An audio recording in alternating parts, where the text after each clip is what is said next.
ہمارے نبی صلی اللہ علیہ وسلم کے پاس ایک صحابی آئے بھیک مانگنے کے لیے. صحیح حدیث ہے. لوگوں کو وہ حدیثیں تو یاد ہوتی ہیں جس میں صدقے کی ترغیب ہے, وہ بھی حدیثیں یاد رکھنی چاہیے. صدقہ کرنا چاہیے, اسٹائل یہ ہونا چاہیے, انداز یہ ہونا چاہیے جو میں آپ کو بتا رہا ہوں. صحابی آئے, انصاری صحابی, عرض کیا یا رسول اللہ گھر میں کیا ہے؟ فاقے, کچھ بھی نہیں ہے کھانے میں. وہ واقعی بیچارے مستحق تھے, انہیں تو نبی ویسے ہی دے دیتے نا, وہ جھوٹ تھوڑی بول رہے تھے نبی کی خدمت میں آ کے. کچھ بھی نہیں ہے گھر میں. آپ نے فرمایا کچھ تو ہوگا, سب صحابہ بیٹھے ہوئے ہیں, کچھ تو ہوگا. فرمایا صرف ایک پیالہ ہے. ظاہر ہے وہ پیالہ ہے جس میں ڈال کے کھانا کھاتے ہیں, وہی اگر بیچ دیں تو کھانا آئے گا تو پلیٹ ہی نہیں رہے گی گھر میں, برتن ہی نہیں رہے گا. آپ صلی اللہ علیہ وسلم فرمایا وہ پیالہ اٹھا کے لے آؤ. کیا کرو؟ یہ حدیث تو پیالے کے بارے میں, آپ نے جب کسی کو دیکھنا ہے تو آپ نے اپنے حساب سے اسے انٹرویو لے کے, یہ نہیں کہ پیالہ اٹھا کے لے آؤ کیونکہ حدیث میں آ رہا ہے. اب کیا ہے کہ رسول اللہ صلی اللہ علیہ وسلم نے ان سے کہا کہ جاؤ کیا لے کر آؤ؟ پیالہ. وہ لے آؤ اٹھا. نبی نے ان کو طریقہ سکھا رہے ہیں. کیسا پیارا آپ صلی اللہ علیہ وسلم کی تعلیم کا انداز تھا. آپ یہ بھی تو کہہ سکتے تھے بھائی اس پیالے کو بیچو, یہ خریدو, یوں کرو جاؤ.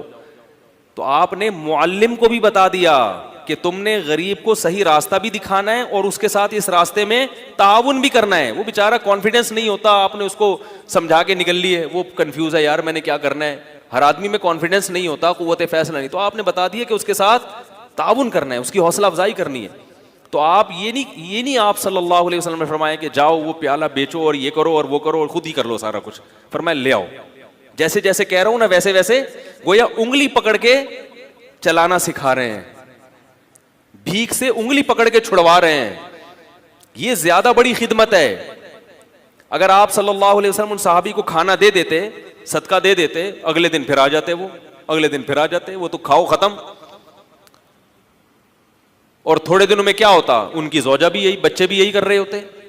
یہ بھیک ایسی بیماری ہے جو نسلوں میں چلتی ہے. خاندانی بھکاری ہوتے ہیں بعض لوگ, ارے ہمارے ابا بھی یہی کام کرتے تھے. ٹھیک ہے نا. تو نبی صلی اللہ علیہ وسلم نے فرمایا جاؤ پیالہ اٹھا کے لے آؤ. وہ صحابی پریشان ہے, کیا ہوگا بھائی, ٹھیک ہے نبی نے کہا ہے لے آئے.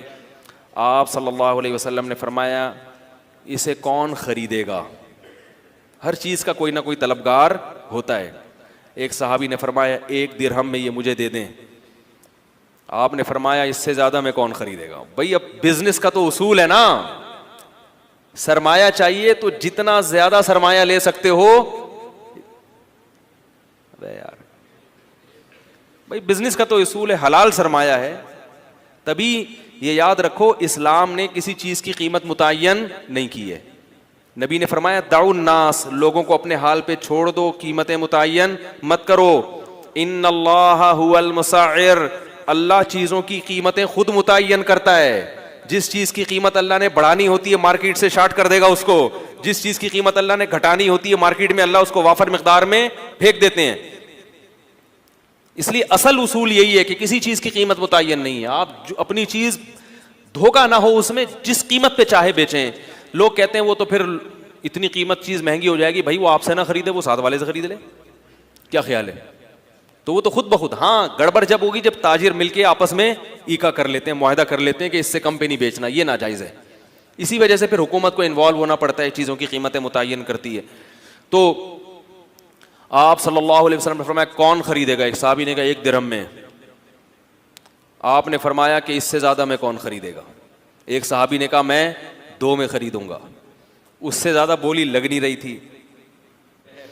تو آپ صلی اللہ علیہ وسلم نے فرمایا اس سے زیادہ میں کون خریدے گا؟ صحابی نے کیا کہا؟ میں 2 درہم میں.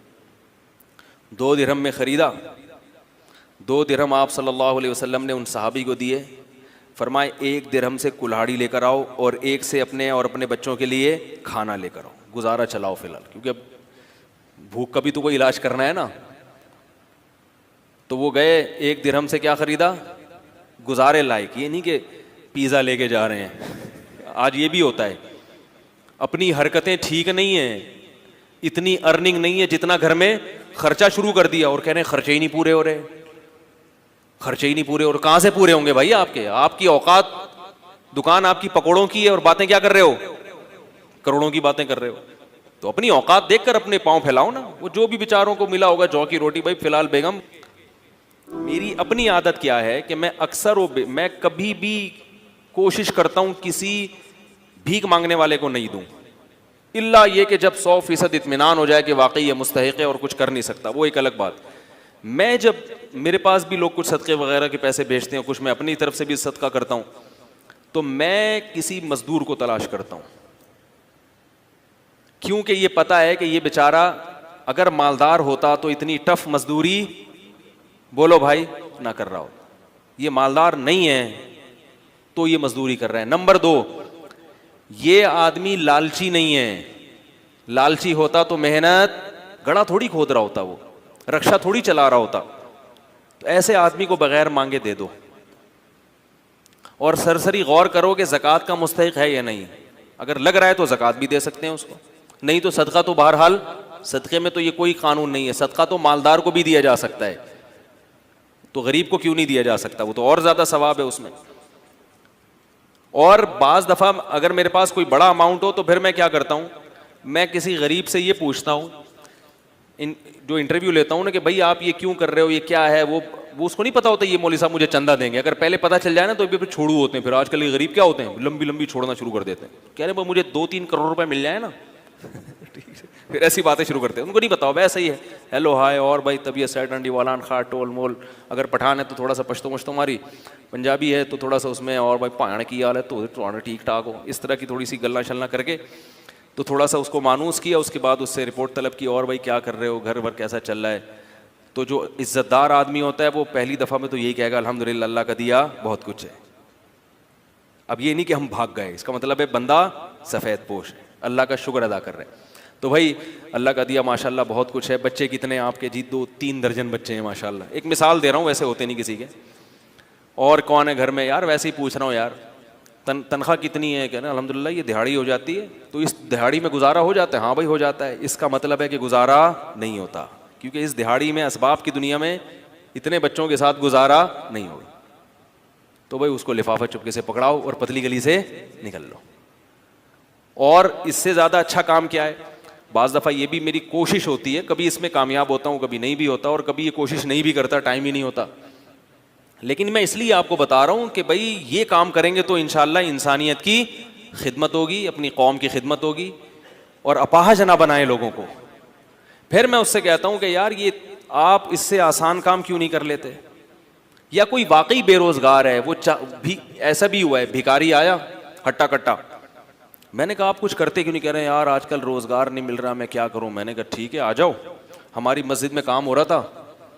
میں نے کہا یار یہ سارا کام یہاں نمٹا دو, یہ کر لو, یہ گڈھا آپ کھود دو. آپ مجھ سے 100 روپے مانگ رہے ہو, میں آپ کو 2000 روپے دے دوں گا ایک دن کے, یا 3000 روپے دے دوں گا ایک دن کی دہاڑی. اب فوراً پتلی گلی سے نکل لیا. بھائی جب آپ ہٹے کٹے ہو, آپ کی باڈی سے لگ رہا ہے کہ آپ کدال کسی کے سر پہ بھی مار سکتے ہو, اتنی طاقت ہے. بھائی کیا کرنا ہے؟ اپاہج آدمی اللہ کو پسند نہیں ہے.